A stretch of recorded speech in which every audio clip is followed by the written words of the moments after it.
When you buy a new computer, vacuum cleaner, or even a new car, and it turns out to be faulty, you take it back and expect it to be fixed or replaced. But what about when you buy a brand new home? Then it's a bit more complicated. And that's why the Ontario government created Tarion 40 years ago to provide warranties for people in just such a situation. But it hasn't been all smooth sailing. And this week, the province announced an overhaul of Tarion's mandate. Joining us now to explain via Skype from Minneapolis, Minnesota, Karen Somerville, President, Canadians for Properly Built Homes. And with us here in studio, Kenyon Wallace, reporter for the Toronto Star. Welcome to you both. Thank you. Now, some people watching at home might not know what Tarion is. Karen, can you explain what is Tarion? Sure. Quick overview. Tarion was established about 41 years ago by the Ontario government to be focused on consumer and consumer protection for newly built homes. And specifically, they have two roles currently. One is the regulator of the building industry, and then secondly, the warranty provider. And it's a delegated administrative authority, and it's important to recognize that in establishing Tarion as a DAA, it does not have, there's no oversight by the Ombudsman of Ontario or the Auditor General of Ontario or the Attorney General for Ontario.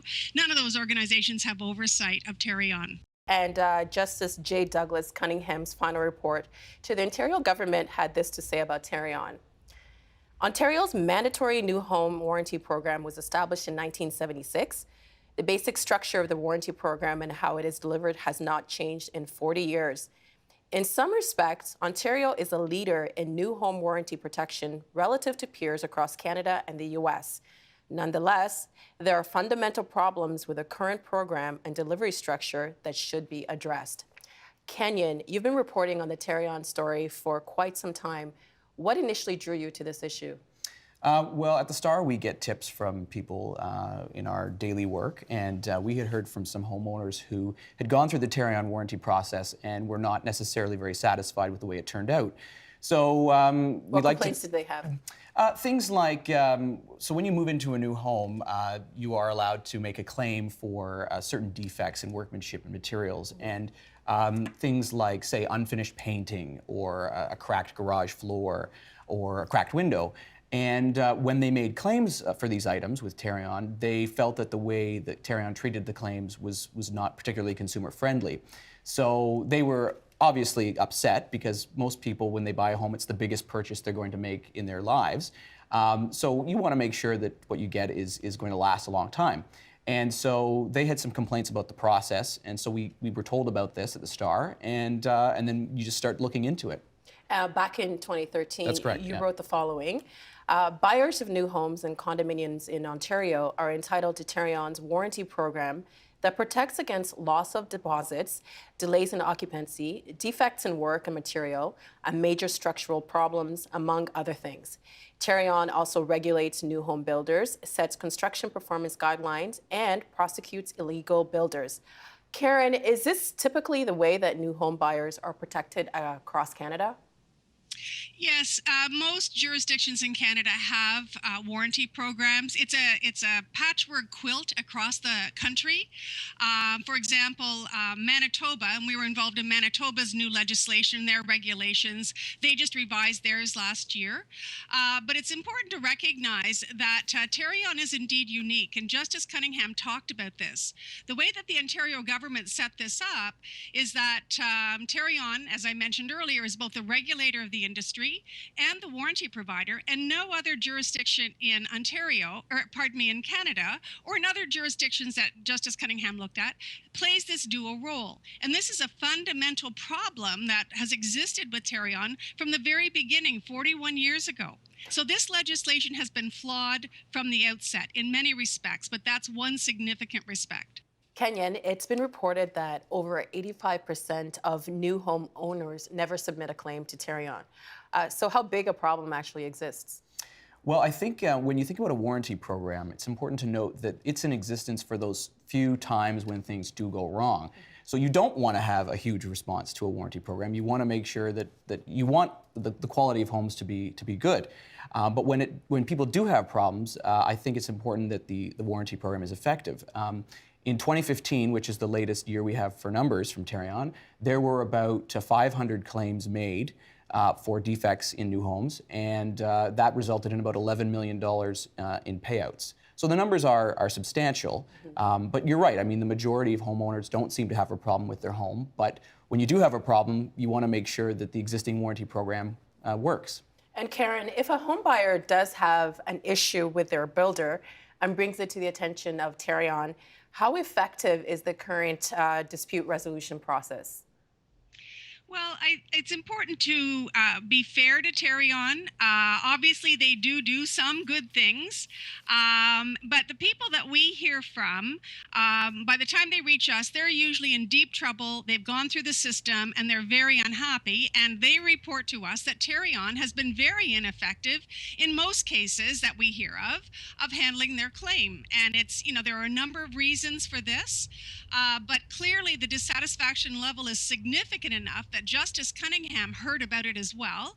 He did extensive work over a year, and we don't have any precise numbers, obviously, from his report, but I can tell you that from the complaints that CPBH gets on a regular basis, it's a very serious problem, and that's why CPBH has persisted all of these years, as well as many other people who just wouldn't take no for an answer. We realize that the purchase of a home is the largest purchase most people make, and when people have problems, and the kinds of problems we hear about, to be clear, are very serious problems, often impacting or affecting the violations of the Ontario Building Code, which is health and safety focused. Okay, because I was going to ask you follow up because you said they're usually in big problems when they contact you. That's right. So can you give us some examples? Absolutely. It can be everything from cracked foundation, faulty heating systems, leaking roofs, you name it. We're not talking about flaking paint at CPBH. We're talking mainly about Ontario Building Code violations. Kenyon, what will change according to the announcement that the Government and Consumer Services Minister Tracy McCharles made this week? So there's going to be 4 substantial changes. The first one, I think, is that what the government's going to do is remove the regulatory role from Tarion so that you don't have the same organization regulating builders while also making decisions about what items are warranted. So they're going to create basically a new warranty provider. Maybe it will be Tarion. I think it's going to stay Tarion for now. But there's going to be a new designated administrative authority that will regulate the builders. What they're also going to do is start an immediate review of deposit protections.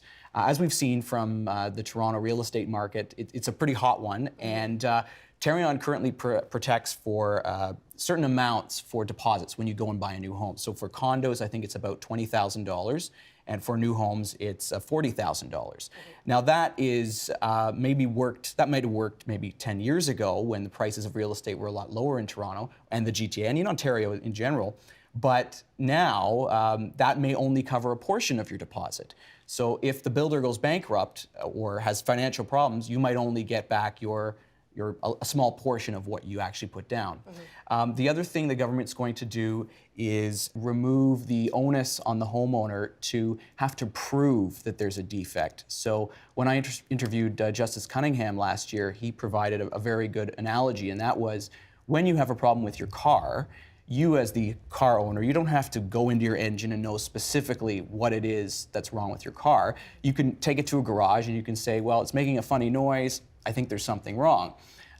Similarly, he's suggesting that when it comes to a home warranty issue, that the homeowner doesn't have to prove that there's something wrong with, say, their heating system. They can say, it doesn't sound right, or it's not heating my house properly, and that should be enough. Because right now the consumer has to prove. Yeah, there is an onus of proof on consumers to say, this is the problem. And the final thing? Yeah, and the final thing that the government's going to do is remove the ability for the Tarion board to set its own regulations surrounding things like builder performance and warranty terms. That's unique to Tarion. Most, actually all designated administrative authorities in Ontario, they can't do that. So this is going to bring Tarion more in line with the others in Ontario. And Karen, I wanted to turn it back to you. How different is what was announced from what Justice J. Douglas Cunningham had recommended in his report to the government? Justice Cunningham made 37 recommendations, and we're very pleased that Justice Cunningham went as thoroughly as he did, and we're also pleased that the government has announced these first steps that Kenyon just reviewed. But one of the key things that Justice Cunningham has recommended is breaking up Tarion's monopoly. Many other jurisdictions have multi-warranty providers. Justice Cunningham also recommended that there be a multi-provider model established in Ontario, and the government has not yet accepted that. We are hoping that the government will in fact go forward with that, and we're continuing to try to impress upon the government the importance of that. That would strengthen consumer protection much further, we believe, and put it in line with other provinces in Canada. Mm-hmm. And that's a key difference from what Justice Cunningham has recommended to what the government has so far announced. So we remain hopeful that the government will continue and will break up Tarion's monopoly. In the final report to the government, it was noted that Tarion maintains a builder directory that allows members of the public to access information online about a builder. As structured, the builder directory has shortcomings. Karen, how difficult is it currently for home buyers to find out if the builder they're working with has a history of complaints about the quality of the work in their homes? It is extremely difficult. Currently, the consumer in Ontario has no reliable, objective source of knowing that, getting that information. And Tarion has known about this problem for over a decade now, many, many years. We have been raising this from the outset. Tarion has the data. Tarion has the technology. Tarion has the resources. We have been counting on Tarion to do that. They have not. That's a very serious problem in our view. Minister McCharles agreed with that problem back when Kenyon first reported this a few years ago in the Toronto Star. But to Tarion, part of Tarion's response has been to consumers, well, check our directory, but also do your own research. And they've talked about encouraging the consumers to go door to door and asking people. Well, it's important to recognize that many people will never disclose the construction defects with their home if someone comes knocking on the door or otherwise. Why?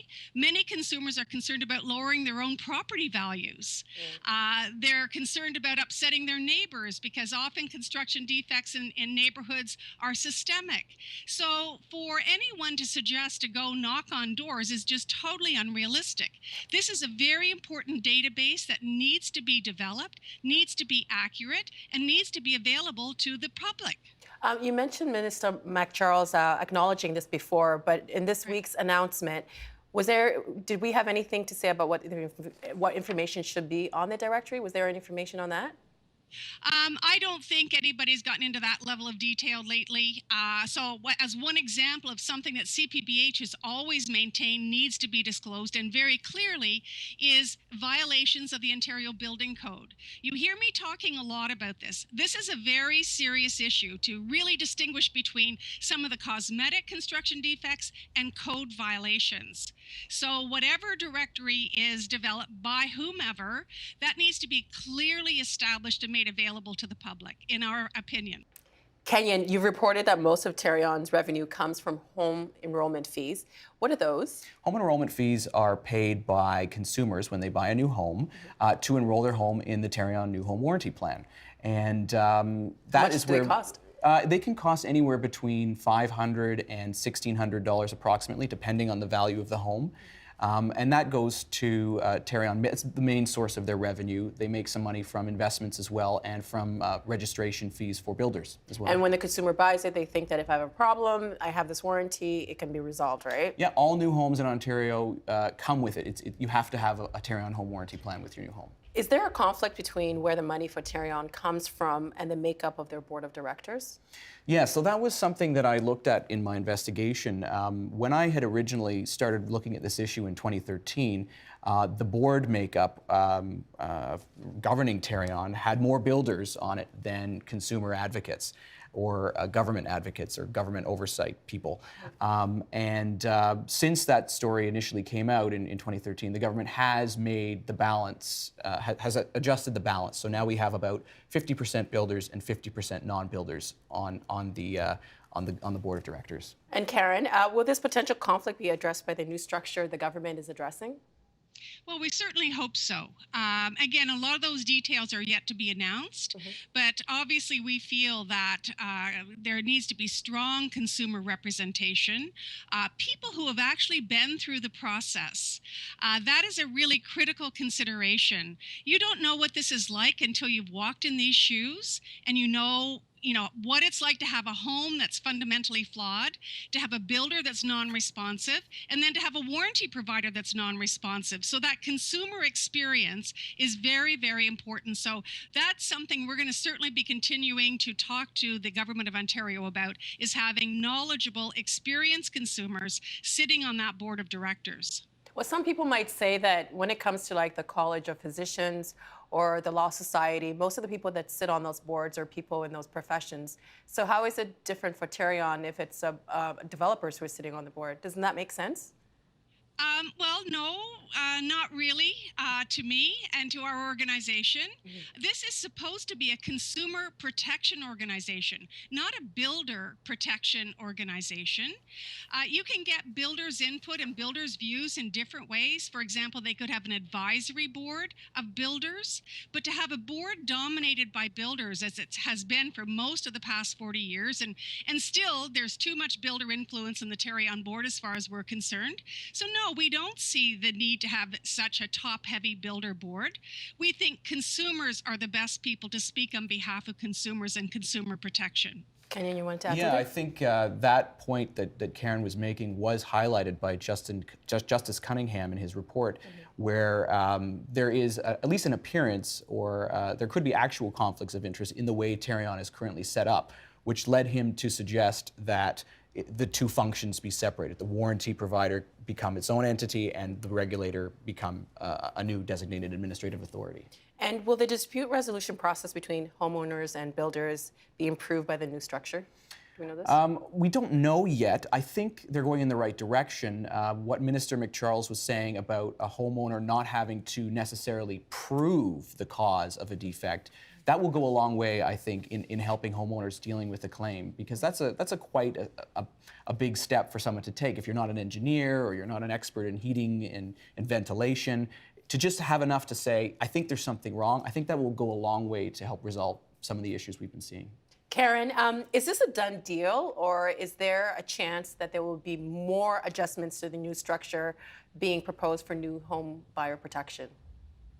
Well, we're certainly hoping it's not a done deal. We see this as a very positive step in the right direction, but we will continue to encourage the Government of Ontario to end the monopoly model and to offer a competitive model like so many other jurisdictions in Canada has done.